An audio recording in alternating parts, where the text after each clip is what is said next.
wahia bedene wahia do wahia koyo wahia domo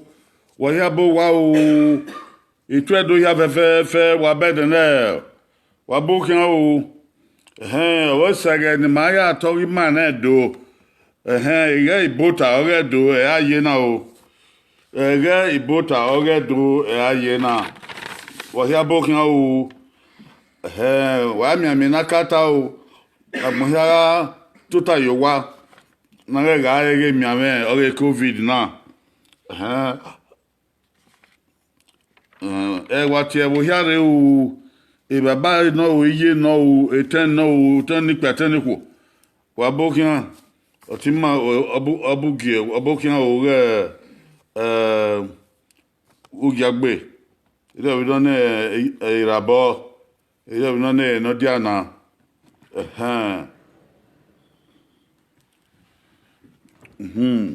mo dia o fun eva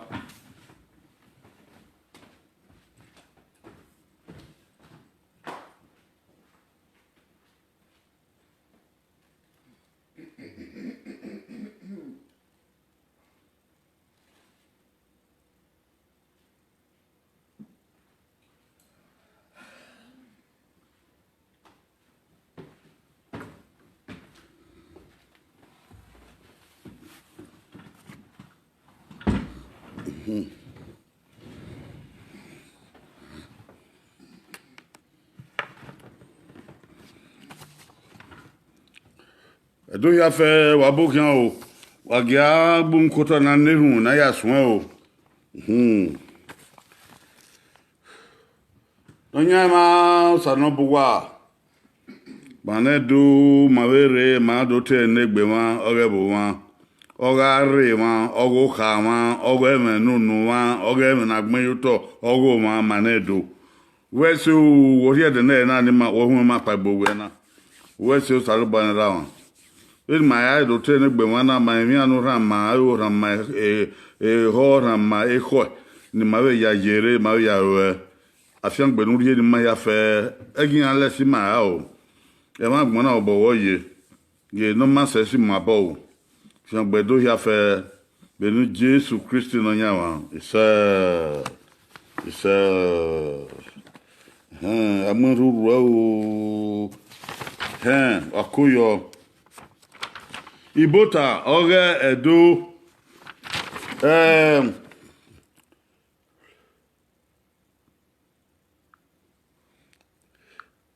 erin ma agbanya bukina ugbo na gbe utedo erin na obe doyo be ru wa agio ona doyo mamia oye na doyo bene rupa ka no rupa ri to kire yen wa doyo iwe bi oge ukina ugbo na gbe ogedo ugbo na gbe ogedo bedoya gbugbo ugbo na gbe ogedo wodemu eti ma ha ye egbe ma re kankan we ugbo na gbe obe na gbe pa o okeke ma yere we o sadogwa oti omu gbo no ma na ri o ma yo. God placed man in the garden. Not only that, when God asked man to leave the Garden of Eden, he asked him to go and till the ground and eat the herbs. And from there, he will find food to eat. Yes. Na yere na agba na fi he pa o. Ma yere we osalobua omu onagbon ona mu yugbo soroba oyo yagbon na be o pe akebe ko no yi ona mu ya ye ugugbo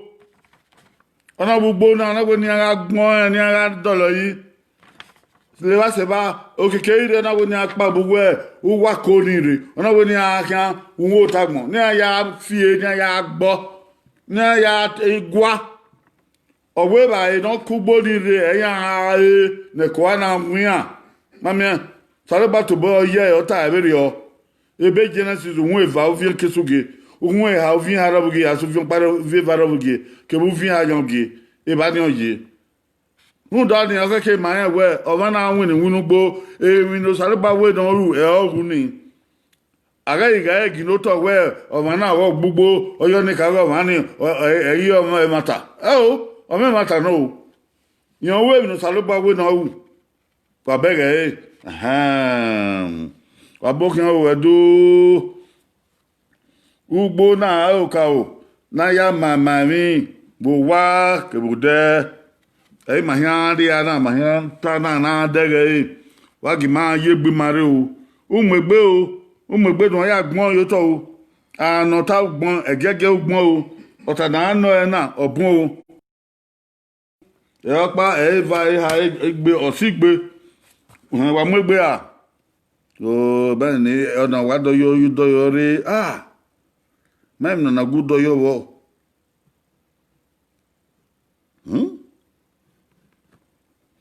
wa idege me a imadagwa na evano opa wa do yo o be ru hirame me ne be sio ni re na wa ni ke wa dege me obonopa ju wa dege me wa bokin o wa ya fe ri awo yo to be de din awo megbe o nu wa ya gbon o so o megbe na ya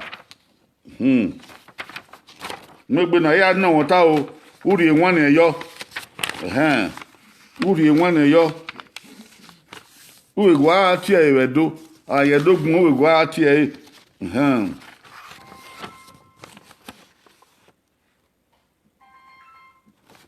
na bege me a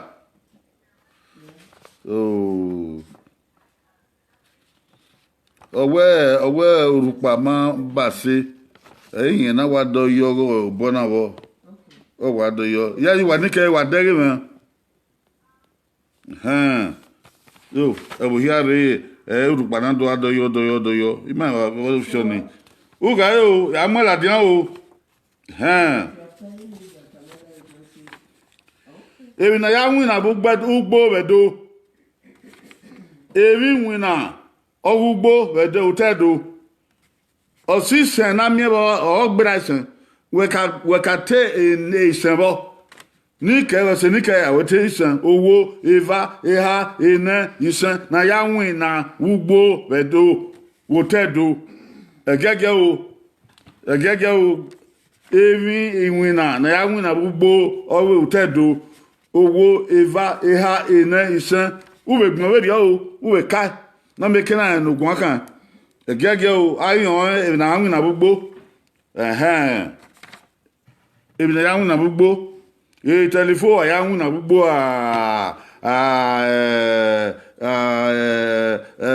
ukion fo o gbon we o owo wa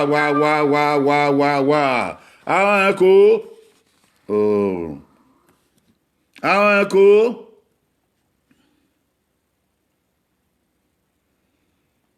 ebi na ya wina gbogbo udaga ya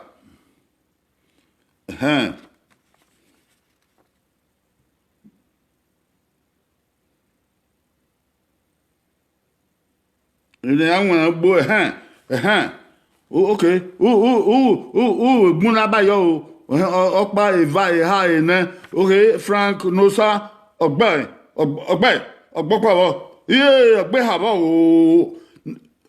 Franco Nosa ogbe habo ebi na ya win na gbogbo Peter ogbopo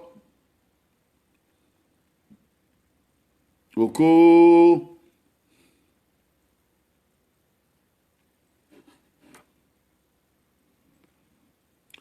anihin aga wa basoge dogun magbon o erin na awin na gbogbo tisan bo ogbera isan o we tisan nu bo gege Constance ayawe gege o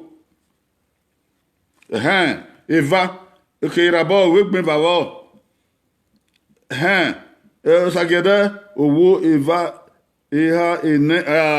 tagede gbin ne bo ọgbìn nẹ̀bọ̀ o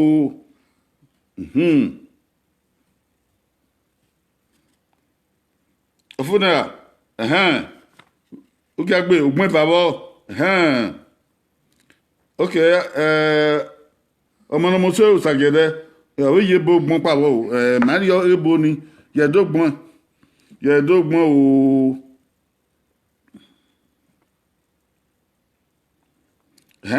Franco do sa ògbẹ́ gbọ́pàbọ̀ ògbẹ́ bẹ́ẹ̀ ni ká ògbẹ́ láì sàn o nùwẹ́ ìyèrè bọ́ wẹ̀gbẹ̀ gbọ́n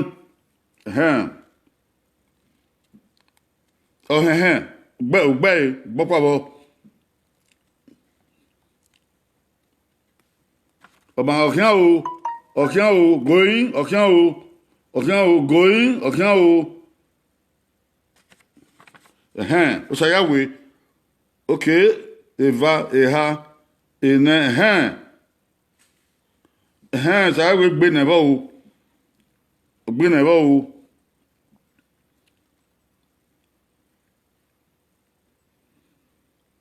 o gbé nẹ̀bọ̀ o ok kókà gbọ́pàbọ̀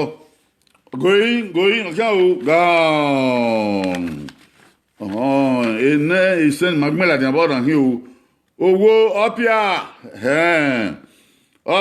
e wo hia wa mioni opia nupo geba ugama e ma so gbonibo e ma so gbonibo arun e vaye no gbe ugama egwe o ebuni bi wa gboni o egwe abakpa ogboni abakpa ogboni abakpa koka asagia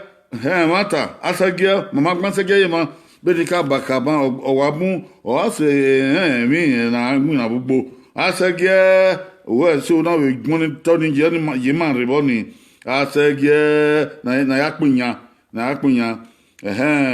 no na aseti me mi no na o aya mu na gbogbo ba ya mu na he ami na ye o ya se kan ya sa leke ya se nya dege o ta se obi ba o wa ni wa we so na yi ma re wa se ge ni o mama te ya se ge re so ko o so mi na ya mu na gbogbo be o ge do no asegeni abayoto na ya evu inya o gbawere na ya koka abeme ubi na fi uto na ya fie ma wa ya ko bo na gbuwa o kwa wa ni robo na wa mudia keme o ona na madagwa na no ke no wado yodo na ya dan ide $10 yi wa ge me o wa mu jaka o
badagwa na agba kunya ye mo ta lo bare o se vanore won no ke ni tewe ya ni $1 yo de obe ma o ma da ba be ma agbe ago wa wona ya yi wa ya ye dege me wa weso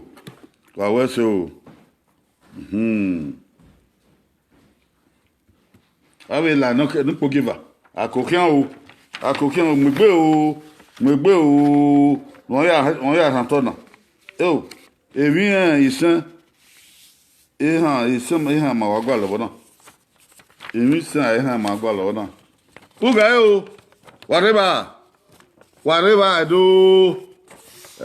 Ya you wadege me o. Ga yo. Ugbafo. Opia aya wa wa yo pia u. Ugama aya wa wa you gama u. Egwe aya wa. Abapa aya wa. Eyo aya wa. To bwegman fo. David na yin awu. To bwegman na gege o. Opia aya wa yawu. Ugama aya wa. Bayawu egwe aya wa. Bayawu abapa aya wa. Baya bapawu eyo aya wa. He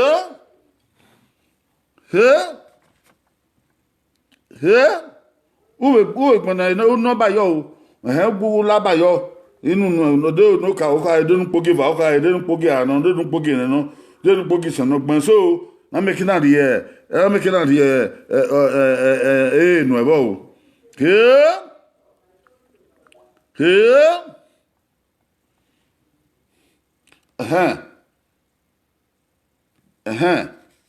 ana hi idubo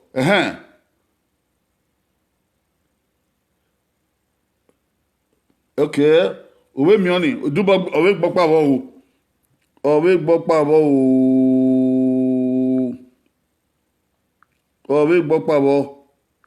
idubo gbopa bo ai bere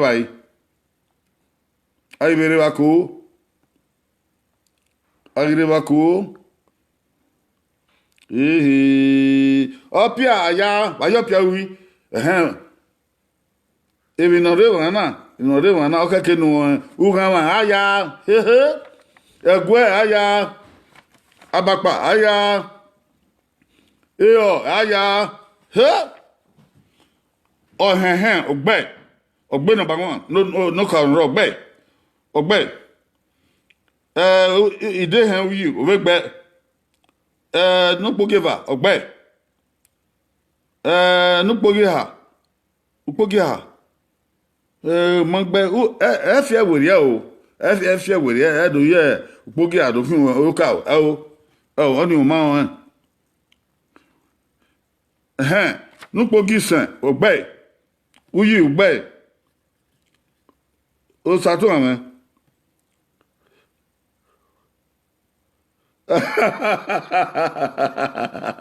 okwu ogeleki okin o una taverio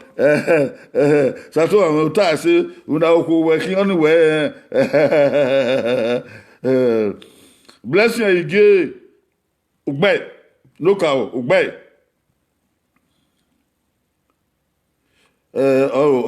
no ka ni oni magbe anikin o magbe idubo wa bapa magbe wa bapa ni magbe ayire ba iko koyuwa gbenoka no pogiva ugbe no pogiha magbe no pogene ugbe magbe no pogiha ayire ba iko ayire ba o ihe de gbon median iwa ya radio wa fi agbon na dege okon oshodin ogbe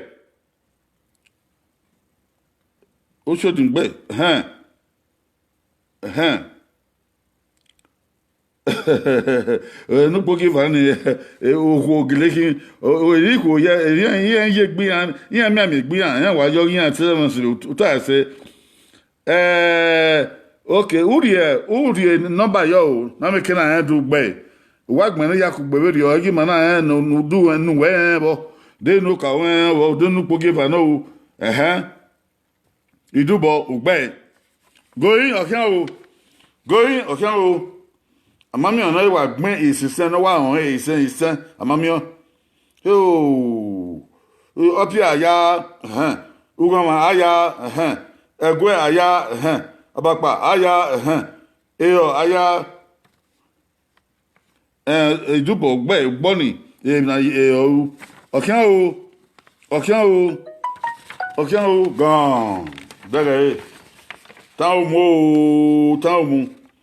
opia aya fie number 1 fie opia aya fie ugama number 2 ugama aya gbo ugama aya gbo o aya tonu ha dere ugama aya gbo nupogi ha egwe aya gwa agwa ikidan rinya yi ta gwa ikidan gbogede yi ta gwa dere nupogene abakpa aya gbẹ̀n ihun abakpa ya gbẹ̀n ihun do wa dere ihun wọ́n tún gbin ihun yẹn máa gbọ́ àgbọ̀n ṣe o abakpa aya gbin ihun mà ní ibi iye kórí ọmọ mà wá ẹ̀ àgbà abakpa aya gbin ihun èmi so máa abakpa ọyẹ wọ anadogugu rẹ ọwà gẹ ya gbin ihun ẹlọgọ yeye abakpa aya gbin ihun nupogi sàn eyo aya se mami ana ma won eso de eyo aya se inya eyo aya se inya aya se ikan eyo aya se aleke eyo no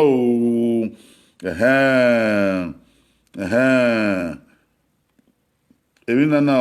ọmọ yìí ma ọbọ nípa wàhíà ma ògèdìyàn ọmọ ògèdìyàn wahia ma ogedian amo na hi odere na meke na de wahia runda odo ado eyo oga mo na hi odere wahia dia o la de obono pa o wahia dia o la de obono pa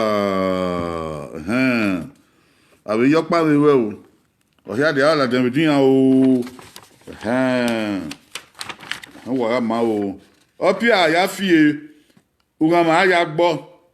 egwe aya gwa abakpa aya gbẹ̀n ihun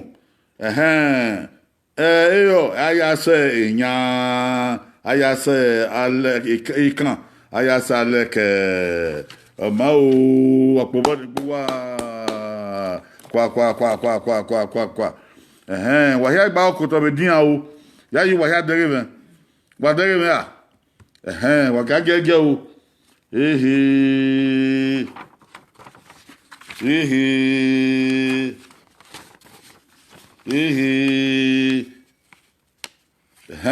Weso wa filipopo yo. E won ta wa no. Ge no yo. Kabagba okoto nu daga Walking akwen na yamu. Walking. Wa denemi akwen na yamu wa demi na kwen na yamu demi no kin demi na kwen nenemi akwen na yamu nenemi wiki na kwen na yamu nenemi ko egege nenemi akwen na ya mu nenemi ayire bayi ihe ya rema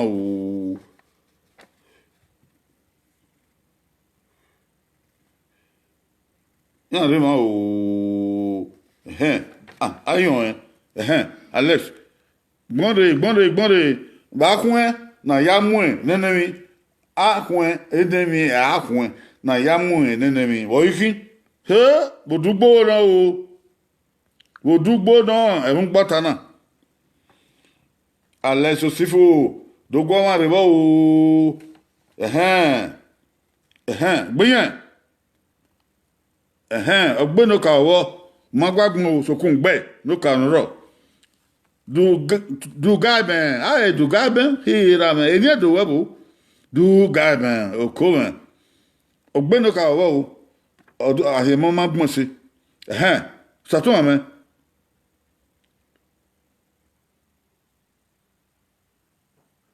o ma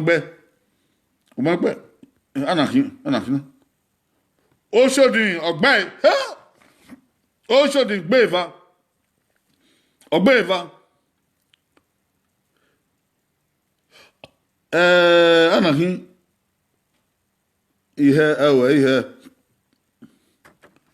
ohe o ma gbe sayande gbe ogbe o ma gbagbon sukun gbe ohun ehi brown ogbe ogbonu ka onro ma gbagbon o ehi brown ya mo wa me ba o gagbe o gagbe gbe o sukun o de kemi pa nu ya bako o gagbe o de kemi pa nu ya bako ya ta mo ba o do gbe ge wa do gbe gbon wa ya yo awon anakin Victoria ejo be no we gbe gbopa bo no ka eni o ma gbe fo npo give ma gbe fo gbo ekere o ma gbe fo anakin blessing o ma gbe na ya mu gbo o ma gbe amadasun gbe no ka ro gbe amadasun gbe npo give wo ehi brown no ka oni we ye gbese npo give ibo ba kun na ya mu ba ko kin oko akun mi akun na ya mu emi de na ya mu going mami ono gbeva e won no gbeva ya magwagbon okan o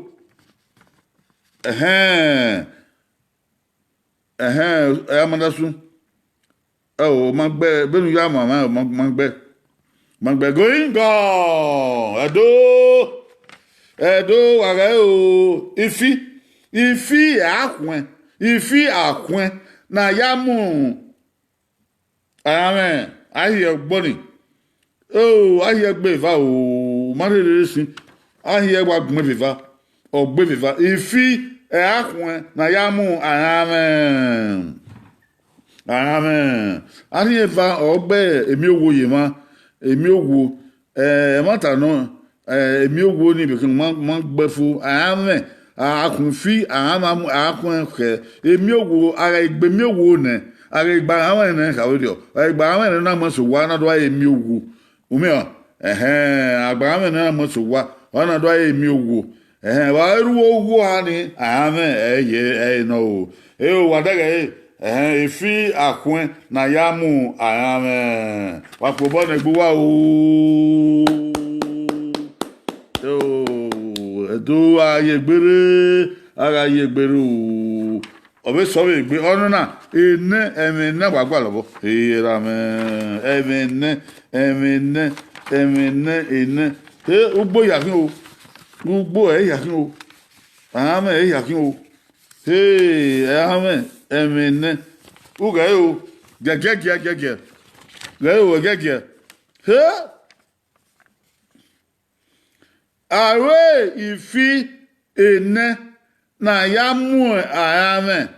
ifi aru ene aru opa aru eva aru ha aru ene ifi na ya mu amen aru ene no aru ifi ene na ya mu amen aru ifi ene ni wetalo owo eva ha ene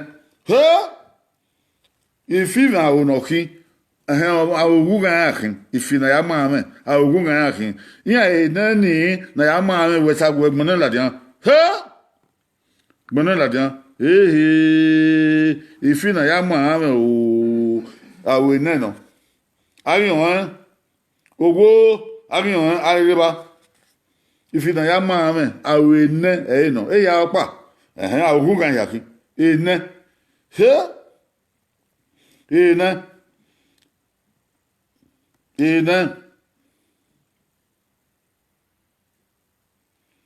ene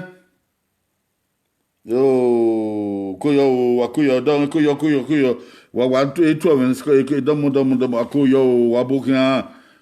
gege dogun o egekan ifi na ya mo ame awene no four kinds awene akobe akobe makana akobe makana akobe ifi we no akobe ematon yawe ni me wakana o ha ana gagi na yawe he akobe magwala akobe wona akobe we mu ame o ifi we no so pon ni magwala na akobe bo we ya we na ya maton we ni makana ni wa ikun ifi wo ha awe ne e ma mi bo he awe ne ana Victoria o sayemere ugbe so kuma gwagbon ugbe ana owie gbopabo okay owie be gbudun pogiva okay agbebawo ana Brown imagine ni o evinu gbon imagine Brown imagine evinu gbon o Coca gbopabo mogbe Wilfred ogagbe agage ogbopabo ogbo Eva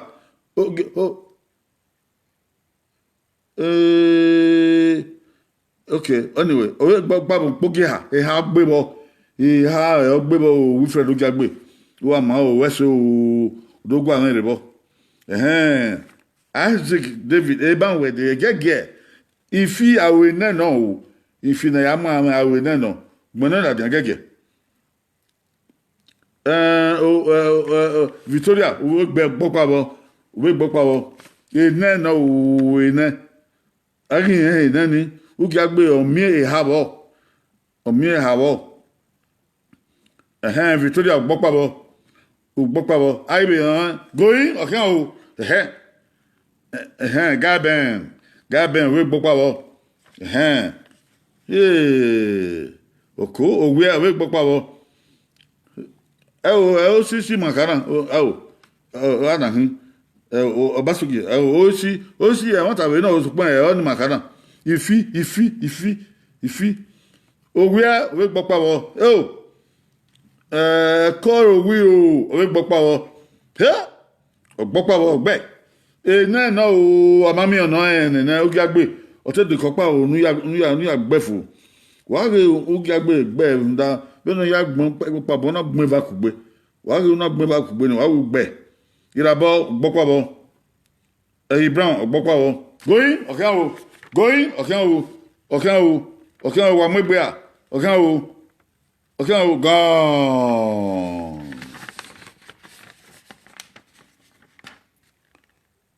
Egwagwa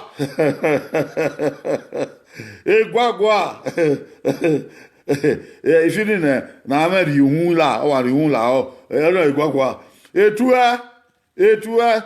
etu wo ta fian yi afian to ado kun fini yo to ado vie begwa amen yen re fi de ba etu una odukun afia yo ekene na degbe odukun odana ya kun fini yi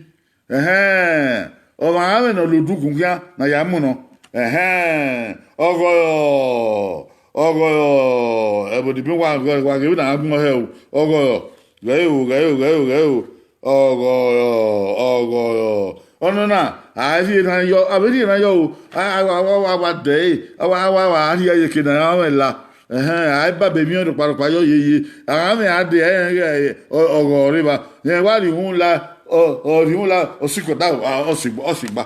osigba irana ya ba yo to ugbonso yen wa boy o wa mu ogo ni kian elogo na fi o ya mu ame ogifi ya iwe una wa ti ogifi man ibisi na ohun mama yogifi una ma on yi ebe pon nu na be on ni o Koyo omonsigo koyo nika idabiri etu ya amedi boyo ebi re ba be na ya kwon omosegbe owó to akun yi wa be ba o Wilfred well ura okay out here ura news did na be ura news wo Wilfred owo abi che ura news ati ura be ati ura news did na be che ura news wo lagun o ma be wo ni ba na ka ura news okay obi kan o obi be de o ọdún náà ọdún náà ọ̀bùn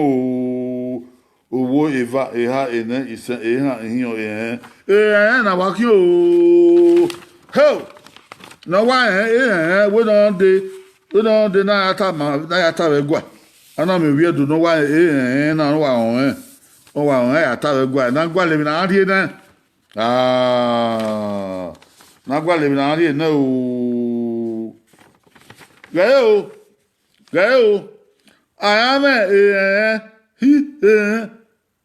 owó ìfà ìhà ìná ìsẹ́yìn àyíyàn ayame na ye uran gbé ayame na ye uran gbé ìka mà bá uran odúkùn àákì àkún ìfiniyì ikiri nana degbegbe aya kwa yi ikun ifini yi ba odukun da ame no wilo dukun kya no na ye uhan ni gbe o ya ehin egege o ame na yuhan gbe okome wadogbo ma bo ame na yuhan gbe wà á fìlè pópó yọ wà á mọ wà á wẹ̀sẹ̀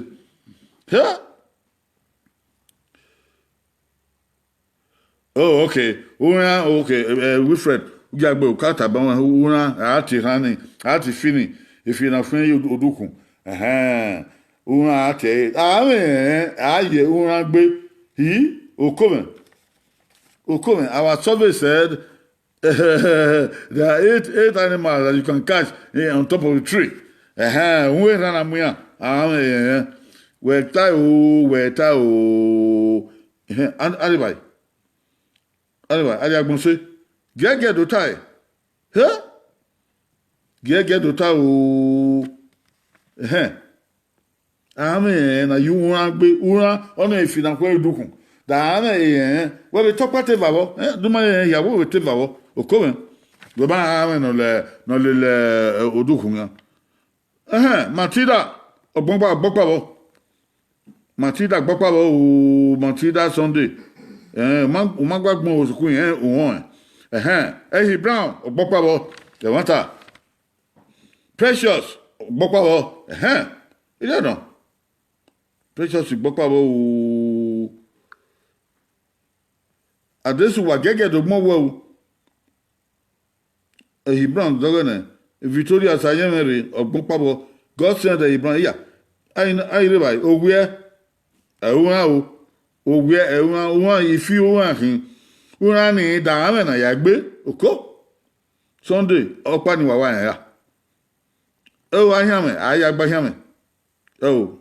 ahia me ja bi ya gba hia me ma yo supon e o ni magwa ahia na me no mo bo won we oko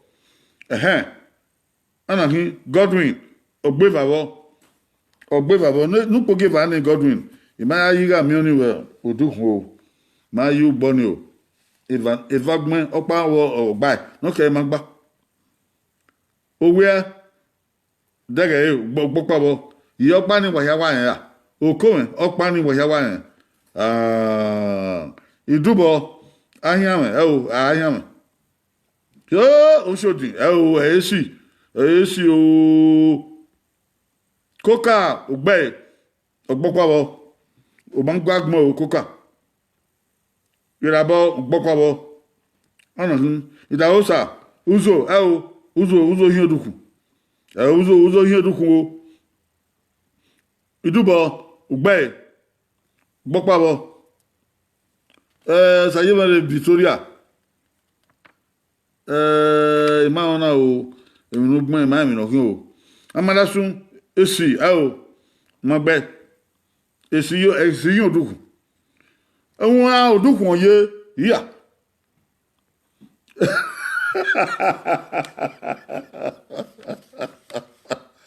Victoria o esa teme ma ni na do tiae ona aye ni ebo o ta se o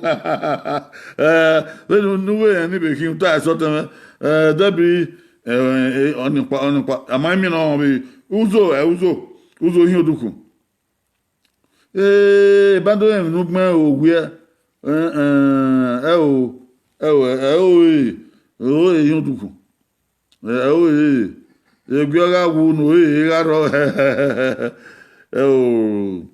Victoria osaye very owa gbe opa wo gbe owa gbe edebi mo gbe irabo gbe osodi mo gbe osodi o gbo pa bo egun makana egun o Brown ma mi no we kana o wa ri abi mi gbe yin but ma Brown wa go mi atane ban wa ra mi o abasoge o sa o sa agbo sa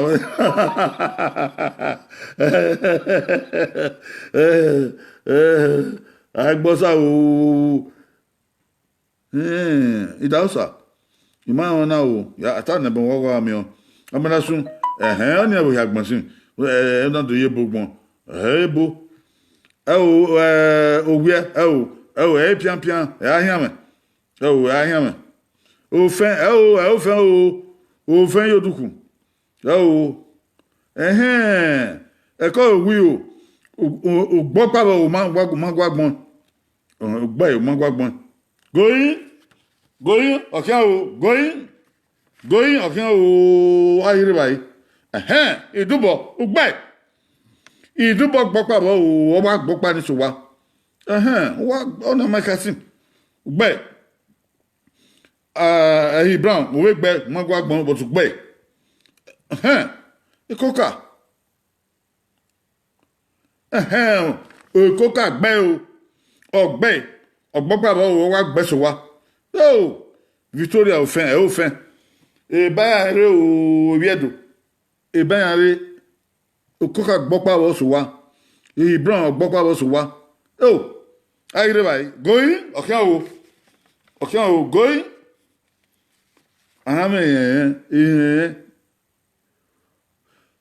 Gaben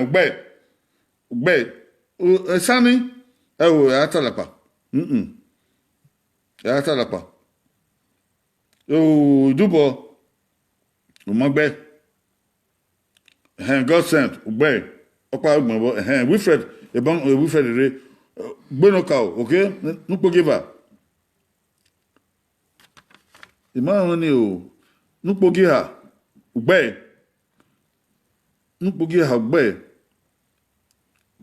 gi na madogo ni nupo gi sen ami to iban nupo gi han ugbe nupo gi hian ugbe owo eva eha ene isen ogagbegbe wo ugbisen wo uya o donc en gbe yi baba ya ami to iban ami to iban wa re dia tie bodi ekorion agbon so di ekovia ami to iban gege oba goi goi wa go gone watumo ame na ifi ura na kon eduku na gbe wa ga otan ebodimbu wa gun egbo ni o otan amen ebodimbu we go yan mi on Hebron we gbo ni amen Aquagaga. Iba no bona ba wa gbon se na wa gbon aquagaga. Aquaga, aquagaga. O atu aso agbon ya wa aquagaga ni fi. Owo bo ni emi wan. O bo ni emi wan. Nwe na tu. O si enu anamwe. Nwu na yin Adam ibe kin o de kapa upo bien amewe no ekui ame no kan oduku ekui o kan oduku kan oto ohun di awemi ohun di ekui oni ovion ko oni ekui Wati ewe ofioko oyobo obo iva yagwa o oyobo iva yagwa o video ekui no odiyan gbe ekui alukata urun pa gbona alukata ona gbon ba ani kin ba o alukata ba mama ya we mi o sogun yen we àwọn paro veri ona gbe wo duku alukata okoro we ye botan opolo so tan kiri okoro ye muse okoro then ẹ̀yàn mọ̀ pàdọ̀ nàti ẹ̀yàn mọ̀ ọdún kíazùwé ọbẹ̀ àókò òkúmẹ̀ yìí òsàrùbà pọ̀lọ́gbẹ̀ o ẹ̀yàn mọ̀ ẹ̀dọ́ ti ẹ̀yàn mọ̀ ọdún kíazùwé ẹ̀yàn ní èyí máa ẹ̀bọ̀ wágọ́ bèbè rọ̀ o na yíwọ́n gbé ìfìdàkùn ẹ̀dùkùn èsì yíò dùkùn ẹ̀ o uzo ihe oduku edena ohi oduku wapo bo na gbuwa ebi edo wawese ko kian o de ke vaca kan ike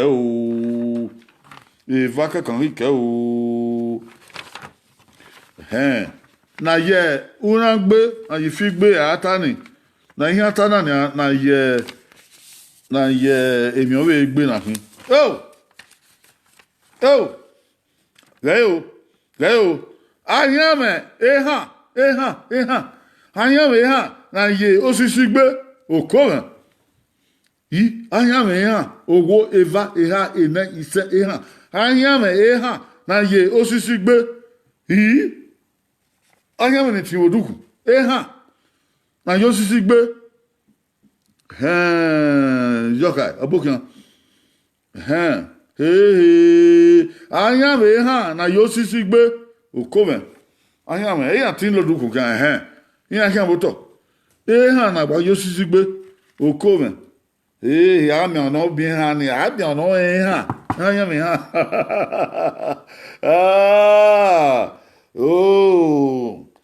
Ani kin wa anyame. Ilabo. Gege. Gege. Wa fi le popo yo. Esugu. Anyame no ma gbo ni ari oni. Ari esugu. Nan makana ame na gbe aye no. Esugu yoko 1 or 2 amami no kin sugu. Why anyone so is that you see bezugu odi na ya gbe wo ana kiko makidausa nu gbena imaye hon de o wa ge obere nusu mema hon makidausa nu gbena mema ye hon de we eda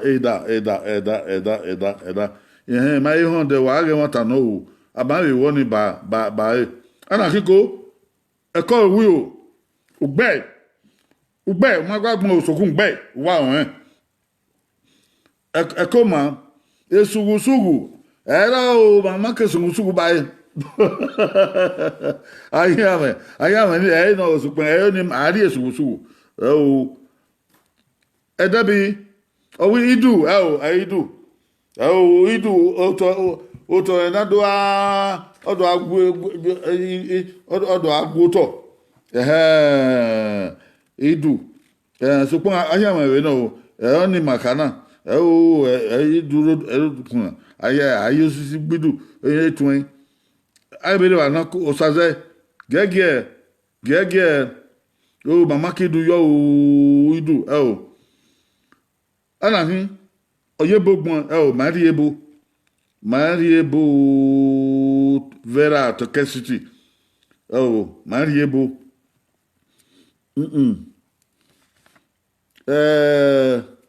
ọmọ yìí òwúfẹ́ mẹ́má ìwọ̀n àwọn ayáwọn àti òwúfẹ́ wàá ìbá mà ìbá gaben híè akọ́bísì ìmáhàn ni akọ́bísì ìmáhàn ni ìdù mà yá yóò sí gbé gbogbo ọmọdásùn ìdù ayé wà ikú idu ayé àgbà mẹ́kẹ̀ náà yá gbúdú wa sugusugu sugusugu òkú ahíàmẹ̀ màkànà àkwàgà ahíàmẹ̀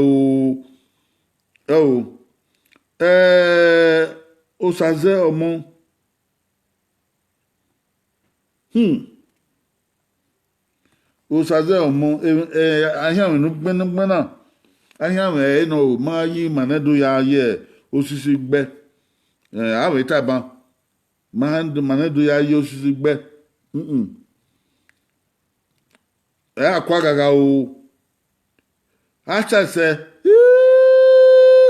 àchàṣẹ n'oge ọbụ ayé osi gbẹ́ ni ọdún ìkérégbé ayé osi gbẹ́ orome mema mi o kana yo rome yesu gboro bo ohun ìran ìran na yesu gbebo ha orome wa re àwọn yesu gbe orome wa re eri okere no ijoka ugbe ugagbe ugbonuka ogbonukpogiva ogbonukpogiha ogbonukpogina ogbonukpogisan nupogi hana ima ogiagbe ima wage mama iban eso waro nu wegme iban me mente yire okome wanta me mente yire ya taban goyin okan o asese no gyobo ikwen bo ugbenu pogi ha gbenu pogi san o pariwa nu egben ni me ite oni okay ikwen bo gbe owo iva eha ene isen eha ikwen bo gbe ha o ama o gbe ha ogo hon mana do gbogbo han re awe ahia ni kai na waka na agbe ario eko wi ugbo pabo ayire ba iko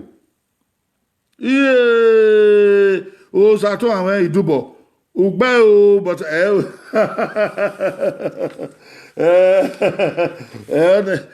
ni maya yo si gbebo ha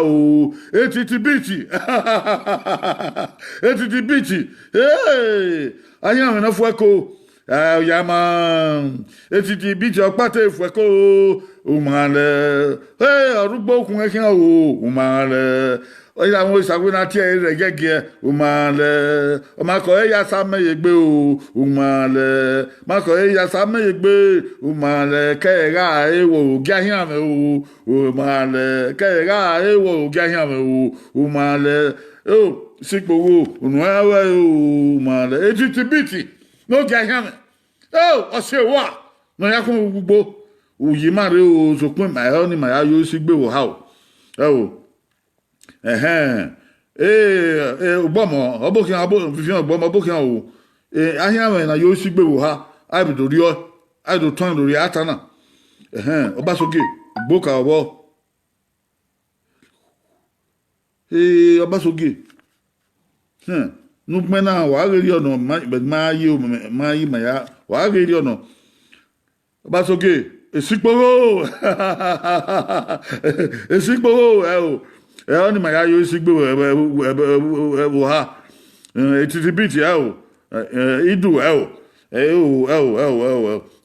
aya we no konkon ni aweri ma ya yo esikpo wo ha en wetana ni ma ye catapult gbe na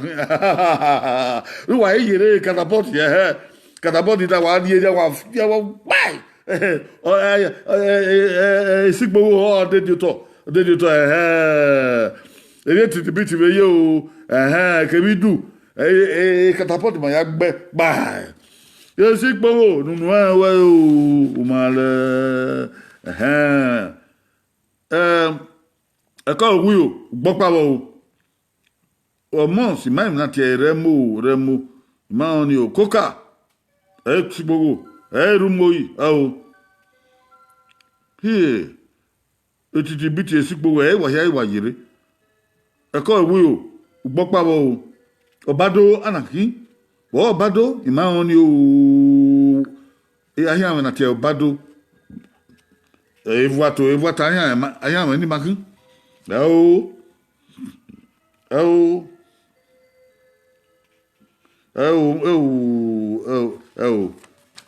elegugu ono elikuku onugbe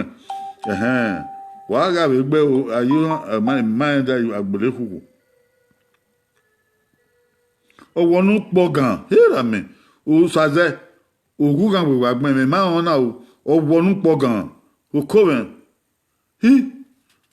anakin ikun ebo makato tanes mi ikun ebo ogbe esen bo ọfọ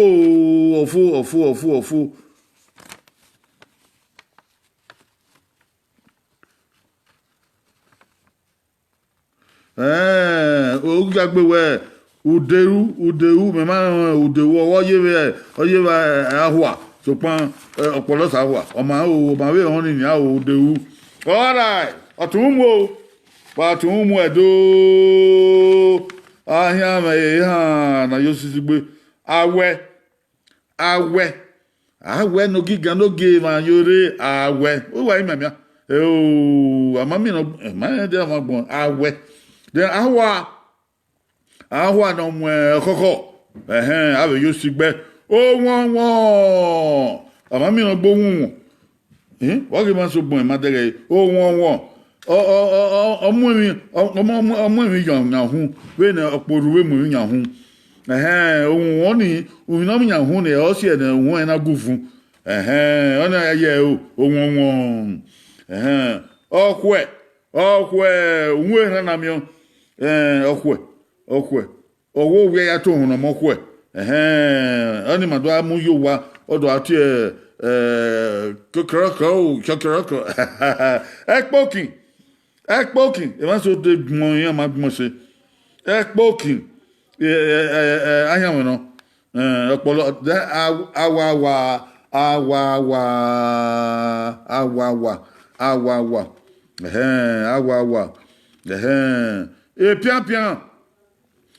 pian mete wa hwa no pian wa egbon so pian ukokyo me ma hun ukokyo oni okwe ukokyo ekun ebo ogbon owon weso owon nu pogan oni owon nu pogan owon nu pogan a bat egun emeta ma be gbon ni ya me ma owon nu pogan oni egun oye begun ba o Kingsley Oyebushi Kingsley Oyebushi when ma zebu okay you want us to speak English unfortunately this program is not totally English. Sometimes we speak English, but we only speak English so that Edo people can understand. This Facebook program is Edo program, Edo Media Ministry, Edo Media Ministry. So we don't really speak English here. Sometimes we do just to explain for people to understand what we are saying. I hope you get me clear. Okay. It's Edo Media Ministry. So we speak Edo and we write Edo. You're welcome, brother. Okay. Matoni na o wakuba yo. Kwa kwa kwa kwa kwa kwa kwa kwa kwa kwa kwa.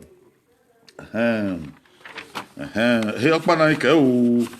Okpa na ike o. Okpa na ike gege o. Hey, okpa na ike. Ame okwa. Ame okwa wotedo. Ame okwa wotedo. Ame okwa wotedo. Bo ame okwa. Ame okwa. Ame okwa. Ame okwa. Bo ame okwa. Ona edonu wedo. What I think bon power eva eha ene. Ame okwa wotedo. Wotedo na mi ame okwa. Abe mi e wo be oyin ma mi ni atie. Ame okwa okome. Ame okwa ni san to e ma won. O ya ame na ga gbe arun pa ri orun pa gbe ame okwa no mu la wa o. Ame okwa o ga gbe e bo ho o ga e. E bo ho ya mo ku gbore. Na ga mo ku bo da do va lo. E bo ho idun ho. Ara va lo ya mo wo ege oboge ojo eloge amo boge no ge amo wo ge ojo we orun pa no gbe eniyan wa mu fi wa o ni àwọn okwan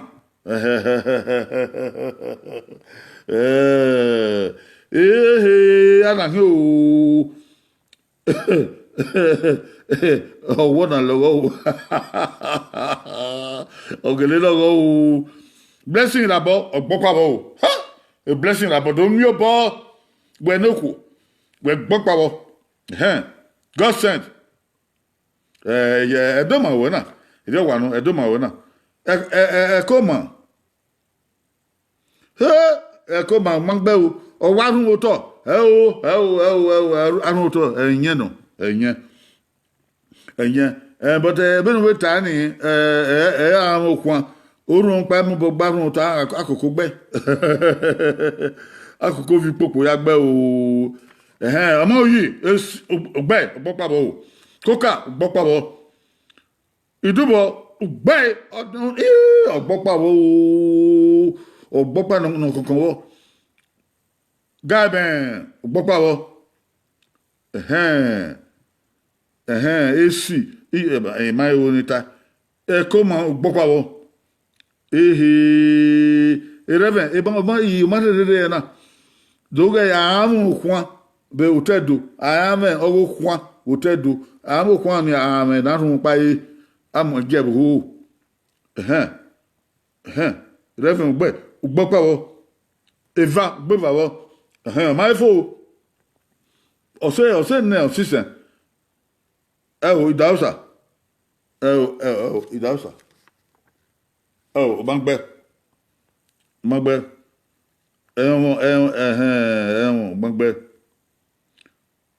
ko wi o gbopabo Brown gbopabo satu àwọn gado ge owó eva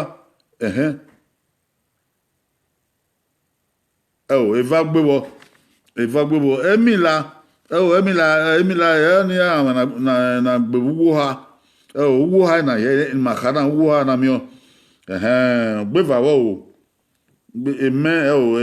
amokwa amokwa ana kiko koka gbe bopabo ọmọ agbon gbeva wo ọmọ agbon ohun sa gbeva wo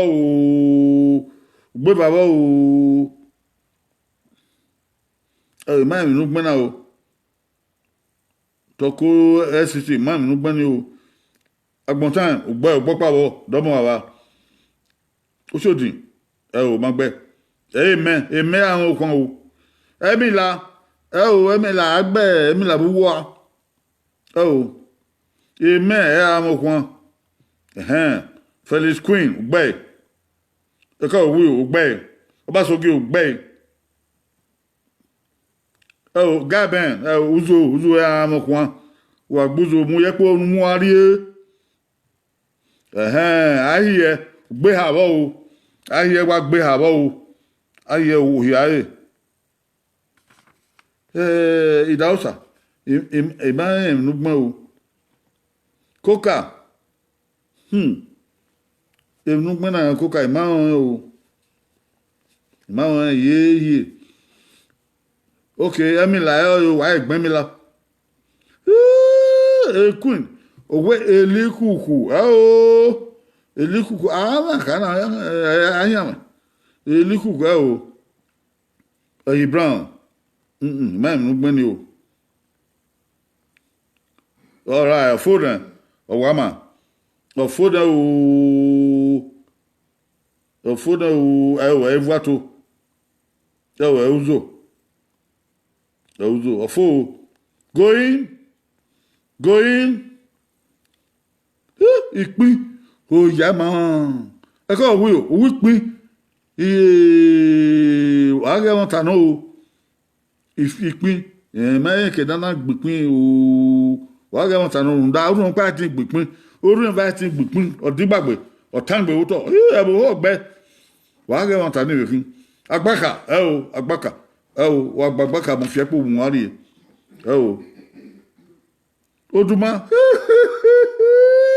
Oduma wa mo mai wa ba ta agele no wa ge wa ta no o jagbe Oduma wa ta ga no nu po gi ha gbe nu po gi fa gbe nu po do ka gbe o jagbe gbe ha bo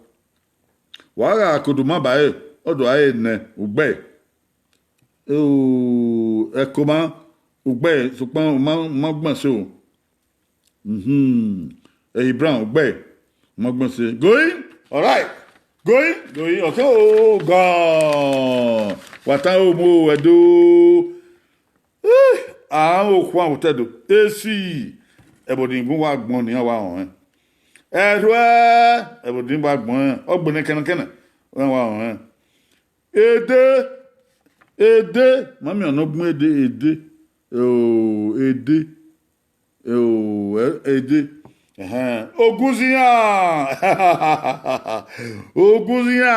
Ogunziyan o le labi yo dona debouye wa yele ne Victor Wafo tai e mari Victor Wafo Ogunziyan o le labi yo dona debouye ready ebe na dona tanwuru Ogunziyan le labi yo dona debouye eni come eni wa digbase ai ona gbona oni wa gbe kakabo amo kwa na ki o no taba asi ani shekin ti mare o gbagbe Oduma ma ra mi Oduma wu ha ma agele mi Oduma orun pa ti gbe okugbe o hangiyan pario eri o wa no Oduma nebo te lion ìpín gèlègèlè orun pa ti gbìgbì ìpín oye be ẹ̀yẹn o wa ka bo tan ìpín o agudin ma ona gudin ma na tan odin o itu o iso o de gaben o do ari eze ari mi wo ha ìpín la to o de gamen o gami o ri eze ìpín ebenu ta ni iya yewe àwọn okun no eba ni mai ta se na o egogo tu ne wa hia ku yo wa ni re wa ma ba gbon wa ma wa gbon aise ti su ni ebo hia iku don wa we hia bo igwa tian wa desu wa koyu wa ai be no ban iku hia ebo debi tian wa na we na gbon debi na ya wi na gbogbo anadogben uganwa Ando bon pia agbonga. Agena when ya te e na yugo ngamawu, na yo pia na yugo ngamawu, iku oni re wa na, wa mi ni agbe a. Wa mi ni agbe a ni awa yugo ngamawu a. Ya wa ya se ran. O wa yugo ngamawu ya se ran. E o ta kire no. Yugo ngamawu ya se ran. Oni ya na ya se ran yoko wa. Na ya lu nwo ki abo nwo wi pogi ya. Uga ma ya sera ya yi e bo so wi an yi won uga ma sera so pa wa ye wa gbon we na gbon pa we so edo ehun wa ya ye ran gbe ehun wa ya ye ran gbe ye chokyo edo ni mo se ipe ani ro ya ye sion ye gadabe yan iku ni ro ya ye ogyo wa ma ora edo na water edo de wari edo na buzomo wa ko yo wa se wo ba gbere o ebo no re na o ma kaka bobun o ma se ye ha ma se 60 wa re madagwa no mama ni mara alu nana ido fia yeva wa go sie wa gu madagwa na ebo omuere alu yo abakwa so kwa opa na ki me va ma me akon sa lo boa ko yo wesu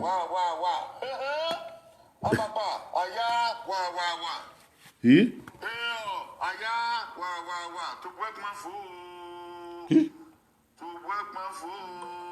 yin ya pe na be yi obe ibudo o yin ya pe na bi obe ibudo o ma o wa ya fe wa wese iho ni mi e maso no ya ka ta se gwa wi ma wa we do pataki we mana na gwa be hon na gwa be kina be age e maso no e tin wo ni o wa we ma ko yo wa wese o ga je tun gyosa salaba wese wi ya fe ma we na ana do yi ma re be ma fe he ma na do ma fe wa ma fe wo de ya so go salaba wese efe no mu ni ma ge ma mu fo o opun wa no mu ni ma ge ma mu fo o ise e ma wa edo yara ma wa gbon ise no so why so do there ona ya lile ebu na we kan we na ya yon wire de ise edo wa on wire de ise ugbo so go ni baba se gbe koko gba ba e ya fe ga manima ise benu Jesus Christ ise ọba ewa inoredo ora ito o iperekete eri ga ma wa ga ma o yo pe on duki ọba ilu bo efo ise ọba ato ope ise wa be o weekend din Monday ego na ya we na be ya we akwu ene de uzo anekere ma were gbe ponu na wota de ami obo aipe uda ogisan aipe na gbe ha we yigbere wa ya we so wa baba do wa yeye do wa ten ya do wa ma o egbe ara wa o wa ri hun le ni mi ame o so ba de ba wa o ebo we baba